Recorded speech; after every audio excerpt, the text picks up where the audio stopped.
Were you surprised at all? What were your reactions when the professor said I wanted to do an album, on chamber music, and I want to have strings, and I want to do the Truesdale. Like, what was that like? Well, I mean, my reaction is like, hey, great, this is different than what we've done before. Yeah. I'm always up for something new, as opposed to the same old.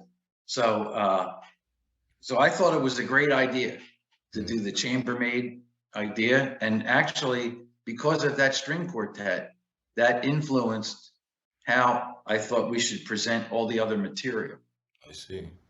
Mm. So this way, when you when you listen through the record, even though it goes from the trio opening number to the quartet funk number at the end, they all kind of relate okay.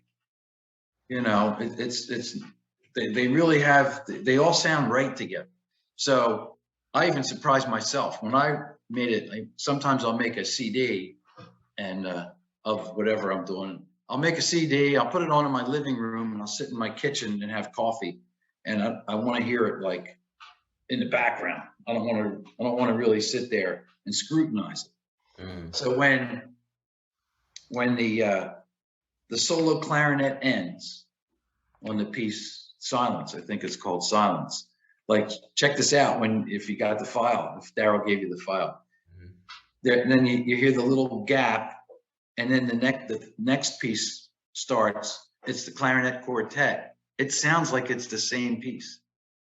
I matched the clarinet and silence to the level of the entrance of the first clarinet quartet. So it's really eerie because you hear him playing alone in silence, and then there's a little gap, and then you hear the clarinet play again. But now it's the clarinet and the clarinet quartet.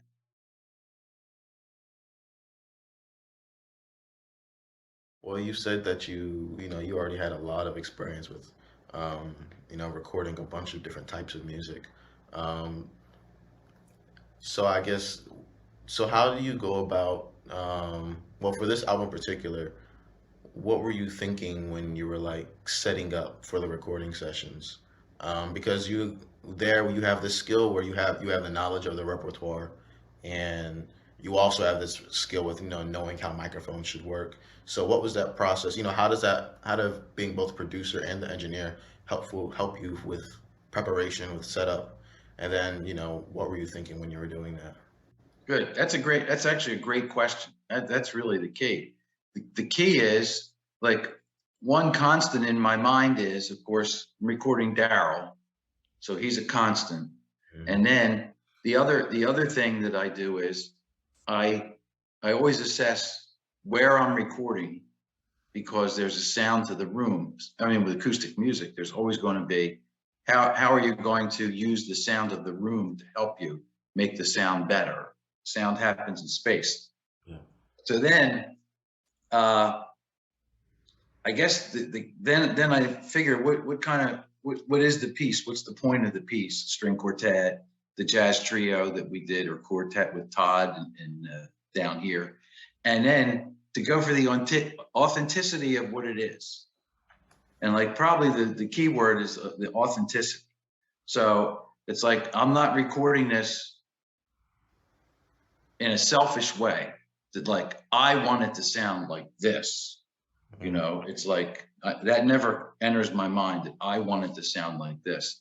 It's like the authenticity is important. So if if you can recall, when we set up in New York, when we did the string quartet, I Mhm. set up a mic for each person, each of the string players, and then I had two different pairs of microphones set back in the room, one lower, about head height, one higher, about 8 feet. And so one of those pairs were cardioid mics, the other pair was omni mics. Mhm. And of course, Roy knows how I'm thinking. I said, okay, let me listen to all of these, and then I'll tell you what we're going to use. And then I listened to all the mics, and I said, well, shut off all the closed mics, because it made the string group sound smaller to have the mics close to them. And blending the two stereo pairs let me get a good sound of the space that they were in. So it feels like a string quartet playing on a small stage, and Darryl then performing with them.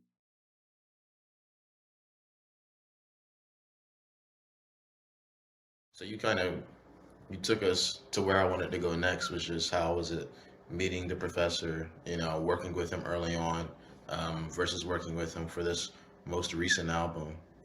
Like, what is that? How's that relationship been, cultivated? How's it developed? Well, I think it's a dual. There's a dual trust there that. So you turn back the clock about 20 years. So our age difference was proportionately kind of bigger then, and I was an established guy.